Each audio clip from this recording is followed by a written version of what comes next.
तकरीर का गुलदस्ता पेश किया गया और आप सारे लोगों ने बड़ी मोहब्बत के साथ उसे समाप्त किया। अब मज़ीद न तकरीर की ज़रूरत है न नात की ज़रूरत है, अब सिर्फ और सिर्फ सलाम और दुआ की ज़रूरत है। कटरा के जिंदा दिल सुन्नी मुसलमानों, बड़ी मोहब्बत के साथ आप लोग सालाना जश्न साक़ी कौसर का एहतमाम करते हैं और इसी बहाने पूरा गांव ज़िक्र रसूल, ज़िक्र खुदा और ज़िक्र औलियाए कामिलीन से मुस्तफ़ीज़ होता है। मैं अपनी तरफ से गांव के एक एक फ़र्द को मुबारकबाद पेश करता हूँ और रब की बारगाह में दुआ करता हूँ कि अल्लाह ताला इस ज़िक्र खैर के सदक़े में, इस महफिल पाक के सदक़े में इस गांव में खैर और बरकत का नुज़ूल फरमाए। जाहिर सी बात है, एक आदमी कितनी देर तक बैठेगा, थकावट तो लग ही जाती है। 8 बजे से 2:15 बज गए, अब आप जोड़ लीजिए कै घंटा हुआ। 8, 9, 10, 11, 12, 1, 2 यानी 6.25 घंटे हो गए, है ना भाई। लेकिन जो लोग मोहब्बत के साथ बैठे हैं, लग नहीं रहा है कि वो 6.25 घंटे से बैठे हुए हैं। ये जिक्र रसूल की बरकत है कि आदमी जब अल्लाह और उसके रसूल का नाम सुनता है तो गुलाब की तरह उसका चेहरा खिल जाता है।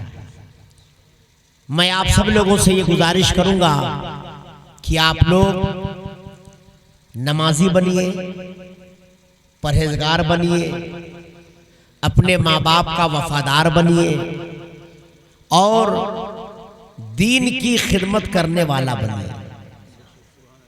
कहिए इंशाअल्लाह, और जोर से बोलिए। नाते नबी सल्लल्लाहु अलैहि वसल्लम यकीनन अगर आदमी इश्क में डूबकर सुनता है तो वो नाते नबी समात करने के दरमियान ही बहुत कुछ पाता है। आला हजरत रहमतुल्लाहि ताला अलैह के ताल्लुक से एक वाकया मेरी नजर से गुजरा। असर की नमाज के बाद आला हजरत अपने बरामदे में बैठ जाते थे और बहुत सारे लोग आपसे मुलाकात की गरज से आते थे और अपनी बातें रखते थे। एक दिन आला हजरत पैर फैलाकर बैठे हुए थे और एक आदमी आया जबलपुर से आला हजरत से मिलने के लिए और उसने कहा कि हुजूर, मैं नात के कुछ अशार पेश करना चाहता हूं, मैं नात के कुछ अशार गुनगुनाना चाहता हूं। तो आला हजरत पैर फैला के बैठे हुए थे, आप सिमट गए और इत्मीनान के साथ आप बैठ गए। जब आप मुकम्मल अदब के साथ बैठ गए तब आपने कहा, अब नाते नबी सुनाओ, अब नाते नबी सुनाओ। हमारे लिए आला हजरत तहकीक के मामले में सबसे अव्वल दर्जे में है। इमाम इश्क व मोहब्बत तहकीक के मामले में सबसे पहली सीढ़ी पर हैं। इमाम अहमद रजा ने नबी से इश्क किया, नबी से मोहब्बत किया तो सुभान अल्लाह, उनकी मोहब्बत कुरान की तफसीर है या नबी पाक अलैहिस्सलाम की हदीस की तशरीह है।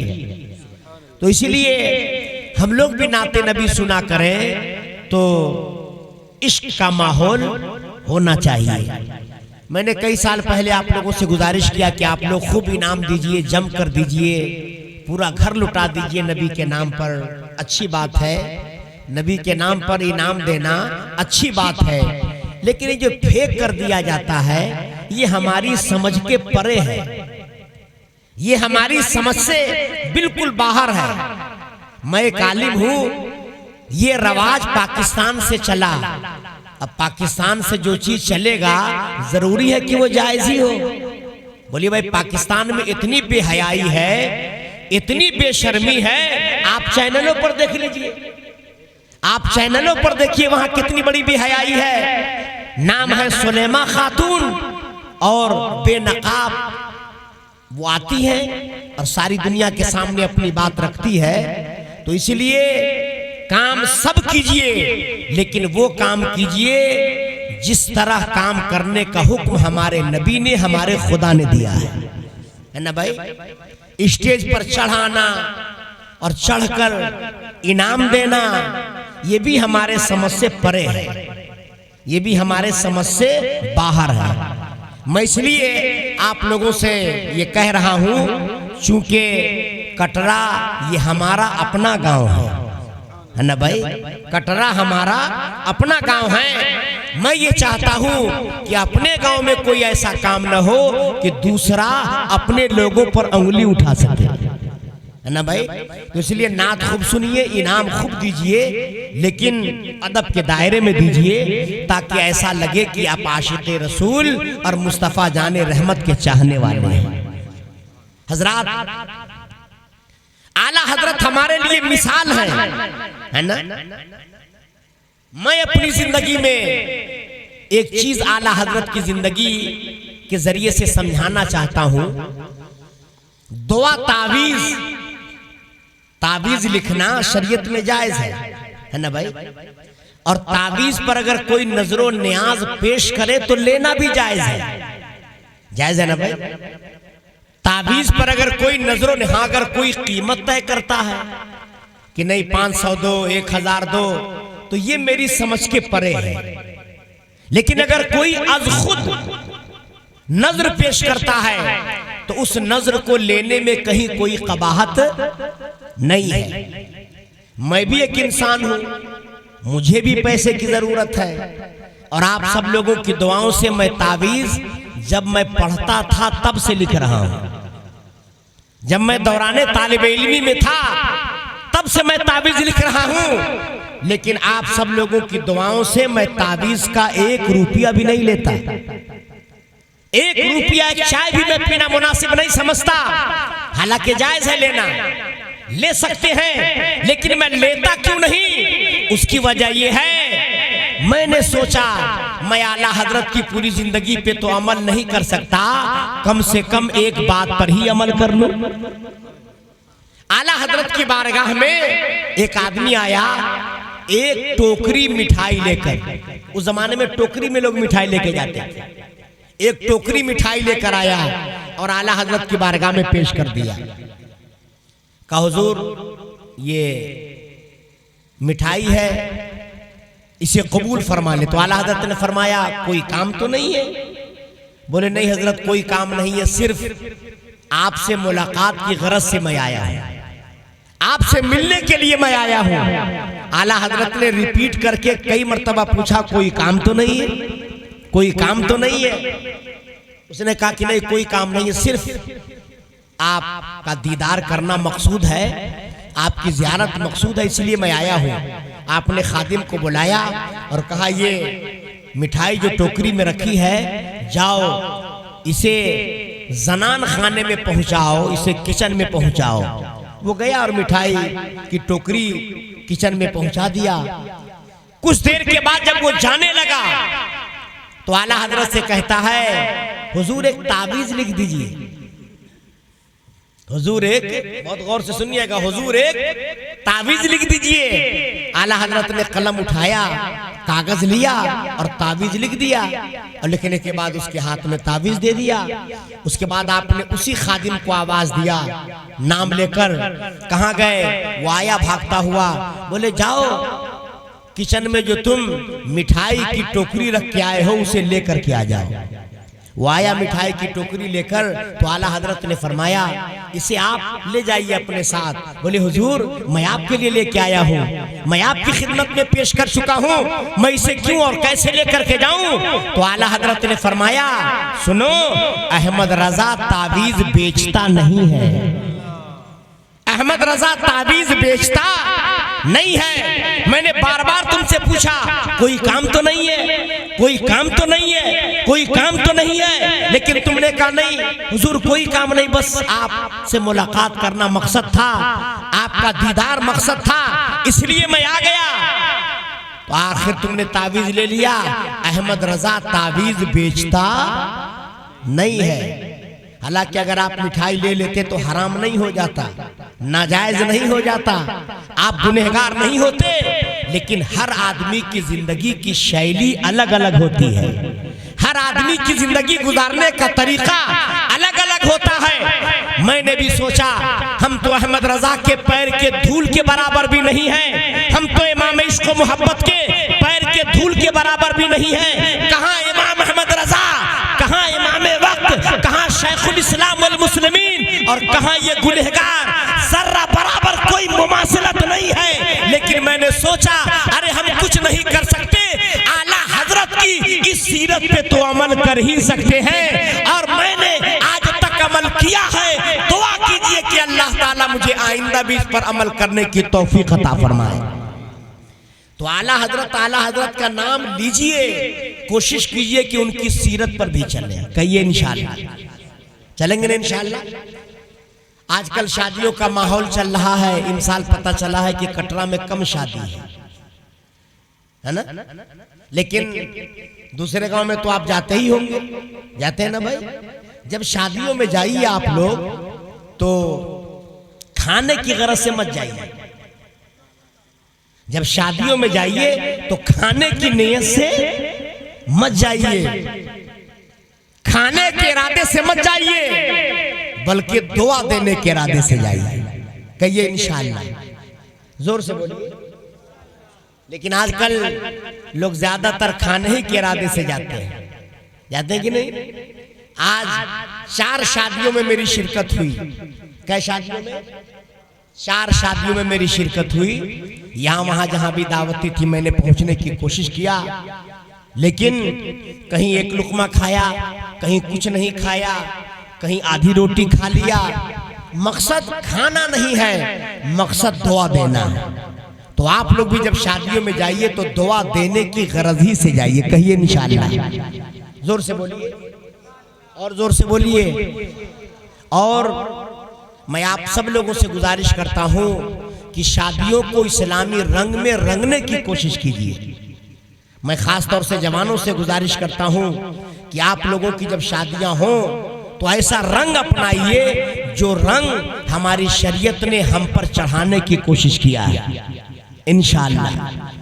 वरना आजकल बड़ा अजीब मसला है। भी उस दिन एक गांव में मैं तकरीर करने गया था, रात में तकरीर हुई, लड़की वालों की तरफ से प्रोग्राम था, मेरी तकरीर हुई। सुबह उन लोगों ने कहा कि हजरत निकाह आपके कहने के हिसाब से मस्जिद में हम लोग पढ़वाएंगे, तो निकाह में भी आ जाइएगा। मैंने कहा ठीक है इंशाअल्लाह मैं आ जाऊंगा। जब दूल्हा मस्जिद पहुंच गया तो मेरे पास फोन आया। मैं पहुंचा मस्जिद तो रास्ते में कुछ लोगों ने मुझे रोका, कहा हजरत कहाँ जा रहे हैं? हमने कहा भाई जा रहा हूँ निकाह में शिरकत करने के लिए, एक अच्छा काम करने के लिए जा रहा हूँ। बोले हजरत रात में बहुत नचनिया लोग नाचे हैं,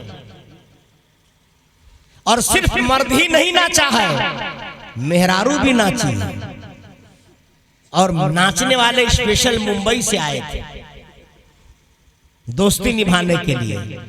तो मैंने कहा मैं तो अब चल चुका हूँ रास्ते से, अगर वापस जाऊंगा तो भी ठीक नहीं। अब मैंने सुन लिया है कि रात में ये गुनाह हुआ है, तो जाकर कुछ डांट डपट दूं, लोगों की कुछ इस्लाह कर दूं। मैं गया मस्जिद में तो रजिस्टर मेरे सामने रखा गया, मैंने रजिस्टर हटा दिया। हमने कहा डाओ मैं ऐसा निकाह नहीं पढ़ाता जहां नाम मस्जिद का लिया जाए और रात में नचनिया लोग नाचे। मैंने कहा सुनिए मैं आज निकाह नहीं पढ़ाने आया हूँ, आपको तंबीह करने आया हूँ। मैंने दूल्हा से कहा एक बात बताओ, रात जितने नाचने वाले थे उसमें से कोई इस वक्त है यहाँ? इस मस्जिद में कोई है? बताओ यहाँ पर चेहरा पहचान के बताओ, है रात में जितने लोग नाचे थे कोई यहाँ पर है? बहुत ईमानदारी से उस लड़के ने कहा हुजूर यहाँ कोई नहीं है, मेरे सारे साथियों में से कोई साथी इस मस्जिद में नहीं है। हमने कहा बताओ, वो तुम्हारे दोस्त हैं, मुंबई से आए हैं तुम्हारी शादी में शिरकत के लिए, जहां उसे आना चाहिए, जहां उसे शिरकत करनी चाहिए, जहां दुआ देनी चाहिए, दुआ पर आमीन कहना चाहिए, वहां कोई नहीं आया और रात नाचने के लिए सब आ गए। याद रख लेना, वो तुम्हारा दोस्त नहीं, वो तुम्हारा बहुत बड़ा दुश्मन है। जो बरकतें आ रही थी, नाच कर उसने बरकत को भगा दिया। मैंने निकाह पढ़ाने से इनकार कर दिया। लोग परेशान हो गए कि अब क्या होगा। तो एक दूसरे मौलाना साहब थे, उन्होंने कहा कि ऐसा करो, तौबा कर लो, तौबा कर लो गांव वालों के सामने। अगर तौबा कर लोगे तो हो सकता है मौलाना साहब निकाह पढ़ा दें। खैर वो बड़ी हिम्मत के बाद खड़ा हुआ, तौबा किया, पूरे गांव के सामने माफी मांगा, कहा मुझसे बड़ी गलती हो गई। और अक्सर लोग ये कहते हैं मौलाना साहब हम नहीं थे, लड़कवन रहे। अच्छा बहाना है, हम नहीं थे, लड़कवन ने ऐसा किया। अरे तुम घर के मुखिया हो, कैसे मुखिया हो, कैसी तुम्हारी सरदारी है कि तुम्हारी बगैर इजाजत के बच्चे नाच रहे हैं, नौटंकियां कर रहे हैं, गाना बजा रहे हैं। तुम कैसे बाप हो कि तुम्हारे कहे में तुम्हारा बेटा नहीं, तुम्हारे पावर का कुछ भी उन पे असर नहीं। मैंने कहा सुनो, ये सब कोई उज्र नहीं सुना जाएगा, घर का जिम्मेदार पकड़ा जाएगा। बोलो अगर हिंदुस्तान में कुछ हो गया, कहीं कोई लफड़ा झगड़ा हुआ, कौन पकड़ा जाता है? प्राइम मिनिस्टर ही तो पकड़ा जाता है। अगर यूपी में कुछ हो गया, कौन पकड़ा जाएगा? मुख्यमंत्री ही तो पकड़ा जाएगा। रेल हादसा हो गया, कौन पकड़ा जाएगा? रेल मंत्री ही तो पकड़ा जाएगा। तो जो चीफ होता है विभाग का, वही उसका जिम्मेदार भी होता है। तो अगर आपके घर में इस तरह की कोई हरकत हो रही है, तो आप ये कहकर बच नहीं सकते बच्चों ने किया। कैसे बच्चों ने किया? जिम्मेदार आप, मालिक आप, निगरान आप, और बच्चे अपनी मर्जी से जो चाहेंगे कर लेंगे। तो इसलिए इन बातों से भी हम और आप अपने आप को दूर रखें। कहिए इंशाअल्लाह, जोर से बोलिए, ऐसा करेंगे ना।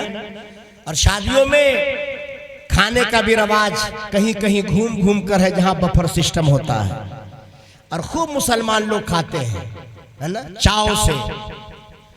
हथवा में प्लेट ले ली है और तोड़ तोड़ के घूम घूम के खाएंगे। कहते हम लोग वीआईपी लोग हैं, यानी जो खड़े खड़े खाए वो वीआईपी है। तो आपसे बहुत पहले गधा ये काम कर चुका है। कुत्ता भी ये काम करता है कि नहीं? बोलो भाई, आपकी बकरी भी ये काम करती है, आपकी गाय भी ये काम करती है, तो आप उसे वीआईपी कहेंगे क्या? तो इसलिए आप सभी लोग शरीयत की जंजीरों में जकड़े हुए हैं। खबरदार कोई ऐसा काम मत कीजिए जिससे इस्लाम की रुसवाई हो। कहिए इंशाअल्लाह, ऐसा नहीं करेंगे ना इंशाअल्लाह ताला। मालूम है हुक्म क्या है कि जो खाना आपने खड़े खड़े खा लिया या जो पानी आपने खड़े खड़े पी लिया, मेरे आका अलैहिस्सलाम इरशाद फरमाते हैं कि हजम होने से पहले अंगुली डालकर उस खाने और पानी को कै के जरिए से बाहर करो। ये मेरे नबी का हुक्म है। यानी वो खाना इस लायक नहीं कि हमारे पेट में हजम हो, वो पानी से लायक नहीं हमारे पेट में हजम हो और उस खाने और पानी की वजह से खून बने, गोश्त बने और उसके असरात हमारे जिस्म पर मुरतब हो। इसलिए खड़े खड़े खाने से कतई तौर पर परहेज कीजिए। कहिए इंशाअल्लाह, जोर से बोलिए इंशाअल्लाह। चाय बन गई है कि बनाने गए हैं? अच्छा, हमने कहा ये बीरबल की खिचड़ी तो नहीं हो गई कि चूल्हा जला दिया पकाता है ना? चूल्हा जला दिया रुका रहा पकाता है। तो जल्दी लाओ भाई चाय और सबको चाय पिलाओ। ये बातें मैंने आपके लिए, आपके फायदे के लिए की है कि नहीं की है? देखिए शहबाज कलकत्तवी साहब ने नात पढ़ी और बैठकर नाते नबी इन्होंने पढ़ा। बोलो भाई। और कुछ शायरों को आप देखते हैं ना, नचनिया की तरह घूम घूम के पढ़ता है। तो इन्होंने जब बैठकर अदब के साथ पढ़ा है तो आपको अदब के साथ सुनना भी चाहिए। बोलो भाई, जब इन्होंने अदब के साथ बैठकर पढ़ा है तो आपको भी अदब के साथ बैठ के सुनना चाहिए कि नहीं सुनना चाहिए? तो इसलिए आप सब लोगों से मेरी गुजारिश है, मैं इसलिए ये बातें कह रहा हूं कि अगर मैं नहीं कहूंगा तो कल अल्लाह की बारगाह में हमारी भी पकड़ होगी। होगी कि नहीं होगी? चाय पिलाई, पिलाओ पिलाओ पिलाओ। ये मस्जिद वाला लोटा है का? हा? अरे ये वजू खातिर बना है भैया, चाहिए पिलावे खातिर नहीं ना बना। जरा झूम कर दरूद शरीफ पढ़ लीजिए। अल्लाह रब्बु मुहम्मदिन सल्लल्लाहु अलैहि वसल्लम नहनु इबादु मुहम्मदिन सल्लल्लाहु अलैहि वसल्लम। मस्जिद के सामान को इस तरह इस्तेमाल करना जायज नहीं है, याद रखिएगा। जिसने भी मस्जिद में लोटा दिया वजू करने के लिए दिया है, चाय पिलाने के लिए। हाँ, जब दिया अगर उसी वक्त नियत कर लेता कि चाहिए पियाई जाए और पनियों भरा जाए तब तो जायज हो जाए, लेकिन सिर्फ जिसने दिया वजू करने के लिए दिया, अगर आप उसमें चाय पिलाएंगे तो अज़रूए शरा ये भी दुरुस्त नहीं है। सब लोग जग गए हैं कि नहीं? देखिए हमारी माँ बहनें कितनी मोहब्बत के साथ बैठी हुई है माशाल्लाह, और शुरू से आखिर तक वो इस बज़्म पाक में मौजूद हैं। अल्लाह ताला इन तमाम लोगों की शिरकतों को कबूल फरमाए। अब एक आखिरी बात सुन लीजिए, चाय पीते रहिए, आज मैं मना नहीं करूंगा, चाय पीते रहिए और मेरी ये आखिरी बात सुनते रहिए। आजकल शादियों में जो निकाह का मामला है वो बड़ा डिसबैलेंस है ना भाई? आम तरीके से जब आप जाइए तो निकाह के वक्त चंद ही लोग रहते हैं, है ना? 2, 4, 5, 10 लोग रहते हैं और बाकी किसी को ये फिक्र नहीं होती कि निकाह हो रहा है, हमें भी उस महफिल में शरीक होना चाहिए। मैं आप सब लोगों से गुजारिश करता हूं, किसी भी दोस्त, किसी भी भाई, किसी भी रिश्तेदार, किसी भी चाहने वाले की बारात में जाइए तो आप इस इरादे से जाइए कि मैं निकाह की महफिल में शिरकत करूंगा, मैं निकाह की महफिल में शिरकत करूंगा, इसी इरादे से जाइए। और मैं एक तरीका कहीं कहीं यूज करता हूं जहां लोग मानने वाले होते हैं कि सब लोग निकाह में कैसे शिरकत करेंगे, सब लोग निकाह में कैसे शिरकत करेंगे। तो एक तरीका मेरी नजर में आया कि आदमी बिखरता कब है? जब नाश्ता कर लेता है तब, है ना भाई? कुर्सी लगी है, स्टेज सजा है, सब लोग आ गए, सबसे पहले बारातियों को नाश्ता दिया जाता है और नाश्ता के बाद तब निकाह खाने का प्रोग्राम होता है। और कहीं कहीं नाश्ता के बाद फौरन खाने का इंतजाम हो जाता है, लोग निकाह का इंतजार नहीं करते हैं। तो मैं आपको एक तरीका बता रहा हूं, कहीं भी शादी हो, किसी की भी शादी हो, सबसे पहली बात तो यह है कि निकाह की तैयारी पहले से कर लीजिए, रजिस्टर पहले से भर लीजिए, लड़की से इजाजत पहले से लेकर रखिए, सब कुछ रेडी रखिए। जैसे ही दूल्हा स्टेज पर आ जाए तो जो नाश्ते का डब्बा हो उसी स्टेज पर रखवा लीजिए। जब तक निकाह ना हो जाए नाश्ता का डब्बा मत बंटवाइए। और 10 मिनट के अंदर अगर पहले से लड़की से इजाजत आप लेके रखेंगे, पहले से सारा कागज मेंटेन रहेगा, तो बोलो 10 मिनट में निकाह हो जाएगा कि नहीं? 10 मिनट में ये महफिल हो जाएगी कि नहीं? तो आप उस डब्बे की मिठाई से पहले निकाह पढ़ाइए और जब निकाह हो जाए तब बारातियों में नाश्ते का डब्बा तकसीम कीजिए। मैंने कई जगह इसे आजमाया, शायद मौलाना अबू तालिब की शादी में भी ऐसा हुआ था। क्या हुआ था ना? ऐसा ही हुआ था। मुझे याद आ रहा है कि निकाह पहले हुआ था, डब्बा बाद में मिला था, है ना भाई? निकाह पहले हुआ था, डब्बा बाद में मिला था। अब हम लोग आलिम हैं, एक जगह हम लोगों ने करके बता दिया, अब आगे बढ़ाना तो आप लोगों का काम है ना भाई? अगर इस तरीके से निकाह की महफिल हो तो जितने लोग बाराती और घराती होंगे, जितने भी रिश्तेदार होंगे, इंशाअल्लाह ताला सब लोगों की शिरकत निकाह की महफिल में हो जाएगी। हो जाएगी कि नहीं हो जाएगी? तो इस रवाज को बढ़ाइए और इस पैगाम को आगे लेकर के जाइए। इसमें आप सब लोगों का बहुत बड़ा फायदा है इंशाअल्लाह ताला। अभी परसों एक लड़का आया था मदरसा की, हजरत मेरी शादी है और रात में मिलाद शरीफ की महफिल है, आप तशरीफ लाते तो बहुत अच्छा होता। जिस तारीख में वो कह रहा था मैं खाली नहीं था। मैंने कहा देखो भाई, मैं दूसरी जगह वादा कर चुका हूँ और लंबा है वो, मैं वहां से यहाँ आ भी नहीं सकता, इसलिए मैं माजरत चाहता हूँ, किसी दूसरे को बुला लो। उसने कहा नहीं हजरत आप ही आएंगे तो बेहतर रहेगा। उसने तारीख बदला, कहा फला तारीख में आप अगर खाली है तो आप आ जाइए, मुझे बड़ी खुशी होगी। और फिर उसने कहा कि हजरत निकाह भी पढ़ा देंगे तो मुझे बहुत खुशी होगी। मैंने कहा सुनो, मैं निकाह पढ़ाता हूँ लेकिन कुछ शराइत के साथ। उन शर्तों में से एक ये भी है कि अगर तुम चाहो तो तुम्हारा निकाह अल्लाह के घर मस्जिद में कर दिया जाए। चूंकि हमें इस्लाम नबी से मिला है, मुस्तफा जाने रहमत से मिला है, आकाए कायनात से मिला है, कायनात के वाली से मिला है, आमना के लाल से मिला है, अब्दुल्ला के दुर्रे फरीद से मिला है।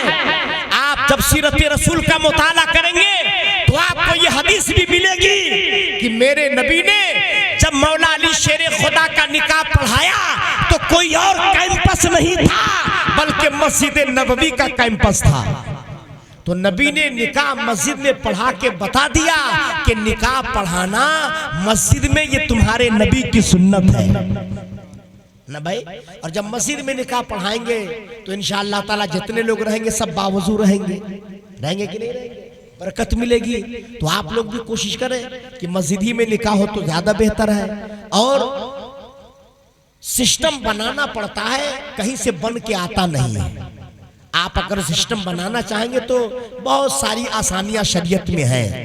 बहुत सारे लोग अब निकाह 10 ही बजे पढ़वा लेते हैं, 12 जाने से पहले ही निकाह खानी हो जाती है। मुंबई में तो जितनी शादियां होती हैं रात में बारात लेकर लोग जाते हैं और निकाह जोहर से पहले पहले लगभग हर जगह हो जाता है कि नहीं? बहुत सुकून और इत्मीनान के साथ। इसलिए आप लोगों से गुजारिश है इस रवाज को बढ़ाइए और जो गलत प्रथा हम लोगों ने शुरू कर दिया है इसको हम लोग निगलेक्ट करें। कहिए इंशाअल्लाह, जोर से बोलिए और जोर से बोलिए। और आइंदा साल से नजराना और लेके आइएगा शायरों के लिए, लेकिन थोड़ा सा तरीका सही अपनाइएगा इंशाअल्लाह। महेवा वाले भी आए थे, टोपी है नहीं, पैसा दिए जा रहे हैं। अब बोलो भाई, अरे पहले अदब तो सीखो यार, पहले अदब तो सीखो। ये स्टेज मसनद रिसालत है, यहाँ पे चढ़ने में बड़ों के पैर हिल जाते हैं, बड़े कांप उठते हैं इस स्टेज पर चढ़ने में, और जिसको मन में आता है वही चढ़ जाता है। ऐसा लगता है जैसे इस स्टेज की कोई अहमियतें नहीं है। अरे ये मसनद रिसालत है, मसनद रिसालत। यहाँ पे बैठना सबके बस की बात नहीं है, इस पे चढ़ना सबके बस की बात नहीं है। इसलिए इसकी गरिमा को बरकरार रखिए, इसके इज्जत को पामाल मत कीजिए। अल्लाह ताला हम तमाम लोगों को सुनने से ज्यादा अमल करने की तौफीक अता फरमाए। माशाअल्लाह 2:30 बजे रात तक जलसा इस दौर में होना बहुत बड़ी बात है और बहुत ही बेदारी के साथ जो लोग मौजूद हैं वो है माशाअल्लाह। अल्लाह ताला आप सब लोगों का आना कबूल फरमाए। चाय पहुंच गई सब लोगों को, सब लोगों ने चाय पी लिया। अच्छा, औरतों के लिए इंतजाम है कि नहीं? हाँ, नहीं तो खाली मनसेधु लोग पी ले, चंदवा उन्हीं से मिली। जब आइंदा साल जाइएगा तो कहिएगा अच्छा चाहिए तो सब पी लिया और हमका नहीं पिलाया, भाग जाए यहाँ से, चंदवा न मिली। तो उनको भी चाय पिलाइए, वो भी हकदार है बेचारी, वो भी बहुत देर से बैठी हुई है, थोड़ा सा रिलैक्स हो जाएं। बहरहाल जितने लोग आए सब लोग चाय पी करके जाइएगा इंशाअल्लाह ताला। अगर न पिए हो तो सलाम के बाद में पी लीजिएगा। रात बहुत हो गई, 2:44 हो गए, 2:45 बज गए, बहुत ज्यादा वक्त हो गया है। अब वक्त में गुंजाइश नहीं कि मजीद में कुछ कहूँ। मैंने ये चंद बातें आपके गोश गुजार कर दिया है। मुझे उम्मीद ही नहीं, मुकम्मल यकीन है कि आप सब लोग इस पर इंशाअल्लाह ताला अमल करेंगे।